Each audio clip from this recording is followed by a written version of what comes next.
Salut à tous, je suis très content de te retrouver aujourd'hui pour la dernière vidéo de la semaine. Elle va être plutôt synthétique. Honnêtement, j'ai fait un peu moins de vidéos cette semaine parce qu'en fait, il n'y a pas grand-chose à dire, hein. Le marché est clairement en train de consolider. On a des nouvelles macroéconomiques qui sont moyennes, pas tellement bonnes, mais les marchés ont l'air d'encaisser en fait, et Bitcoin encaisse plutôt bien aussi. J'ai même envie de te dire que personnellement, hein, à travers l'analyse technique, je vois plutôt des choses qui sont plutôt positives, hein, on va pas se mentir. Alors je vais parler de tout ça dans une vidéo qui va durer une dizaine de minutes maximum. On va pas perdre de temps et on va essayer de reprendre le début. Donc déjà, est-ce que ce marché est toujours haussier? Oui, il est toujours haussier. Ça n'a pas changé, on le voit ici. On est toujours. Alors tu vois, j'ai deux moyennes mobiles. On évolue toujours au-dessus en fait de la moyenne mobile qui est jaune. Et ça nous montre une seule chose, c'est que quand on évolue au-dessus de cette moyenne mobile, on est dans un marché qui est plutôt haussier. Quand on évolue de l'autre côté, c'est-à-dire sous la moyenne mobile, on est dans un marché qui est plutôt baissier. Et la moyenne mobile, elle est excellente. Je m'en sers beaucoup pour ça parce qu'elle me permet comme ça de déterminer si les tendances sont haussières ou baissière, et ça évite tout simplement le contre-tendance. Donc ça, c'est déjà une première chose. Oui, ce marché est toujours haussier, il n'y a pas de souci, et on pourrait revenir jusqu'aux 83 000. Je sais que certains ne veulent pas entendre ça. J'ai pas dit qu'on y retournait, mais on pourrait revenir jusqu'aux 83 000 sans que ça remette en question cette tendance, d'accord? Maintenant, qu'est-ce qui se passe concrètement en fait sur la structure qui est là-haut? Alors, on a plusieurs choses. Je vais essayer de te montrer ça. Je vais essayer de rester en daily. On va étendre un petit peu la chart et on va essayer de décortiquer, on va essayer de comprendre un petit peu ce qui se passe là-bas dedans. Donc déjà, la première chose qu'on pourrait constater, c'est que si j'essaie de tracer tous mes bas là, comme ça, tu vois, on est venu chercher celui-là, on est venu là, là, on est revenu chercher là. Si tu regardes bien, ça, pour l'instant, c'est haussier, d'accord? Une espèce de canal, petit canal haussier, mais on essaie de maintenir comme ça ces creux qui sont ascendants. Donc tant que c'est le cas, on a quelque chose d'haussier. Est-ce que tu vois, je t'amène tout doucement sur quelque chose, c'est que sur mes indicateurs de momentum, et ça en général, c'est plutôt bon signe en fait, lui, on a quelque chose de clairement baissier. Si tu prends mon indicateur de momentum, il part d'une zone de surachat extrêmement surachetée et il vient tout doucement chercher une zone de survente, alors même qu'on est toujours autour des 100 000 dollars. Alors ça, par expérience, c'est plutôt bon signe. C'est-à-dire que même si on a un momentum qui est baissier, on a un cours qui tient en fait des niveaux de prix qui sont extrêmement importants. Quand même, 96 000, tu vois, c'est pas rien. Donc ça irait plutôt dans le sens, pour l'instant, hein, je pense en tout cas d'une consolidation ou d'un rebond, de quelque chose comme ça. D'accord? Donc ça, c'est vraiment quelque chose qu'on avait vu cette semaine. On sait qu'on a des poches de liquidité qui se situent vraiment au-dessus ici, autour des 111 000 dollars. Alors, il y a deux scénarios que j'ai en tête. Le premier, ce serait une cassure par le haut de cette structure-là pour venir chercher ces poches-là. Je ne serais absolument pas serein si on faisait ça, et je vais te dire pourquoi. J'aurais une petite appréhension si on venait rapidement chercher les 111 000 pour se faire rejeter ici, en fait, d'accord? Je préfère te le dire, si on vient d'abord chercher cette poche-là, il y a de grandes chances qu'ici on se fasse rejeter, d'accord? Et derrière, on pourrait être amené à revenir chercher en fait le bas du range. Donc le bas du range, c'est celui-là. Alors bien sûr, hein, c'est de la spéculation, hein, mais j'ai quand même l'impression qu'on est un petit peu dans de la distribution ici, et les nouvelles macroéconomiques ont tendance à être plutôt moyennes, tu vois. Donc je me méfie en fait quand on a une macro comme ça qui dévisse un petit peu, et un BTC, lui, qui tient plutôt le coup, tu vois. Donc, alors attention, on pourrait très bien, le scénario extra bull, en fait, ce serait, hop, on vient chercher la poche de liquidité, on consolide dessus, et ensuite on s'extrait, d'accord? Mais bon, je préfère te le dire, voilà le scénario, je m'attends à ce qu'on se fasse rejeter sur ces niveaux-là, d'accord?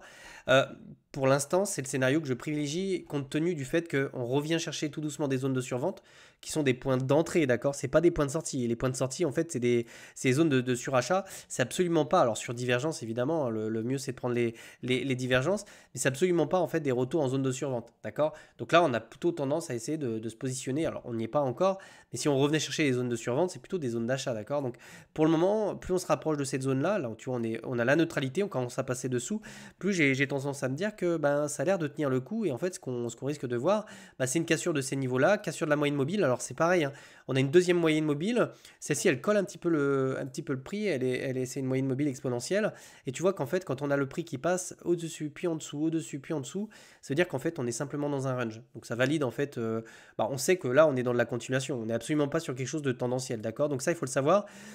Tout ce qui consolide, etc., en tendance haussière, c'est plutôt pour des continuations haussières, hein. Voilà, tant qu'on est. Alors, en général, on revient chercher d'abord la moyenne mobile, hein, chose qu'on n'a pas encore faite.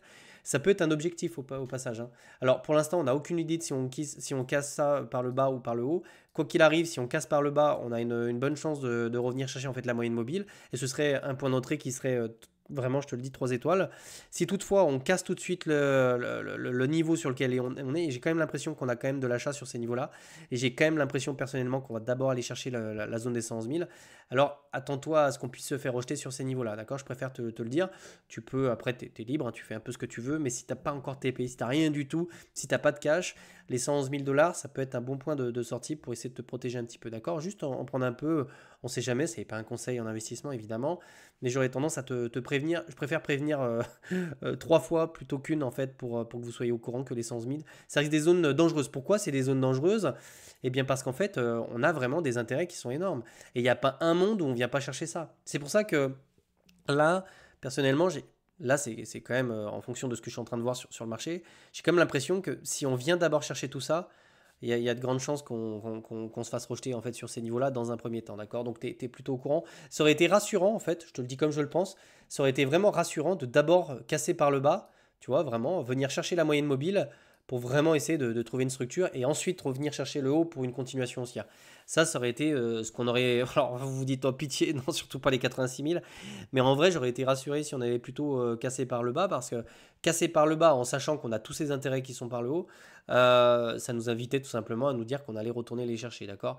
Donc globalement, pour le moment, j'ai plutôt l'impression qu'on va casser par le haut, qu'on va d'abord venir chercher les 111 000 et qu'on peut se faire rejeter sur ces niveaux-là, d'accord? Donc maintenant, on est dans cette zone de prix. J'ai enlevé, tu vois, c'est un petit peu brouillon, il y a plein de trucs.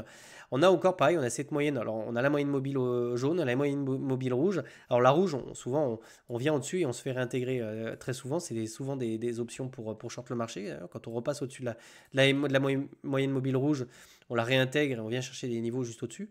Mais la moyenne mobile jaune, quand on vient la casser en 4 heures comme ça pourrait nous inviter justement à ce moment-là.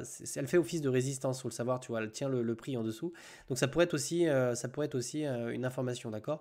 En ce qui concerne ici, on est quand même venu chercher quand même pas mal de stops. Je pense que le ménage a été fait, notamment avec cette mèche ici. Donc c'est vraiment une localisation en fait de rebond, hein, pour moi sur ces niveaux-là, d'accord? Donc j'envisage plutôt ça, c'est la cassure de cette énorme pattern, hein, dans laquelle on a végété quasiment une semaine.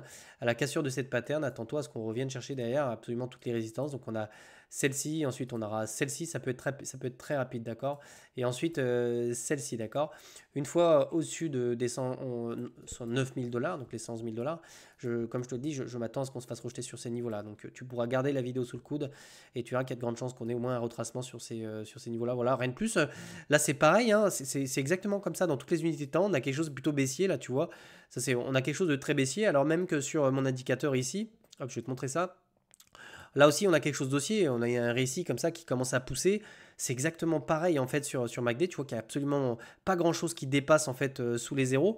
Donc il y a quand même une pression acheteuse accompagnée également je le vois sur l'order flow. Ça, ce que tu vois, les deux droites qui montent, c'est des positions qui s'ouvrent en fait en longue. Donc si on a des positions, alors il n'y a pas beaucoup de positions qui s'ouvrent, mais les positions qui s'ouvrent sont plutôt du long. Et ça peut exercer en fait une pression à l'achat sur le prix. Donc tu vois, il y a quand même pas mal de choses qui vont dans le sens d'une résolution de ce mouvement-là par le haut pour venir chercher toutes les liquidités. On va check les 111 000 et puis ensuite, pourquoi pas se prendre une tartine en fait. Là, vraiment, c'est vraiment le sujet. Donc voilà, je pense que tu as un topo sur l'histoire. Mon avis personnel, tu vois, je le donne. Je pense qu'on va casser ça par le haut et qu'on va venir chercher les liquidités, qu'on va se faire rejeter derrière. Maintenant, je t'ai donné les deux options. Il est possible que si on casse ça par le bas, c'est absolument pas ce que j'envisage compte tenu de. Tu sais, quand tes indicateurs te disent quelque chose, tu les suis en fait, hein. Donc ici, il me montre plutôt on est susceptible d'essayer d'avoir une cassure par le haut. Voilà. Donc si toutefois, voilà, dans le cas où on vient vraiment casser ça par le bas, attends-toi à ce qu'on puisse revenir en fait chercher la moyenne mobile, mais c'est absolument pas à l'ordre du jour, d'accord? Mais ça, c'est probablement le meilleur point d'entrée que tu pourrais trouver sur Bitcoin si on revient les chercher. Donc on va simplement attendre un petit peu la résolution de ce qui est en train de se former ici. Encore une fois, vraiment, on est vraiment dans des environnements qui sont ennuyants, hein. Il y a très très peu de volatilité sur BTC. On est coincé entre ces deux bornes. On a l'EMA ici qui peut servir de support. On attend vraiment, on voit qu'il y a une énorme contraction, ça se voit, regarde, tu vois. Là, tu vois, tous ces des clusters de mèches, ça vous le voyez sur BitLearn. On a vraiment une très très forte tension. On a une réduction de la volatilité entre ces deux bornes. Donc à un moment donné, on va avoir un squeeze. Et c'est probable que ce soit d'abord vers le haut. Pareil, on a un MACD comme ça qui remonte tout doucement. Donc on va surveiller ce qui va se passer ici. Peut-être qu'on aura du mouvement ce week-end. Affaire à suivre. Je te retrouve de toute façon la semaine prochaine pour mettre à jour cette analyse technique. Ciao, ciao.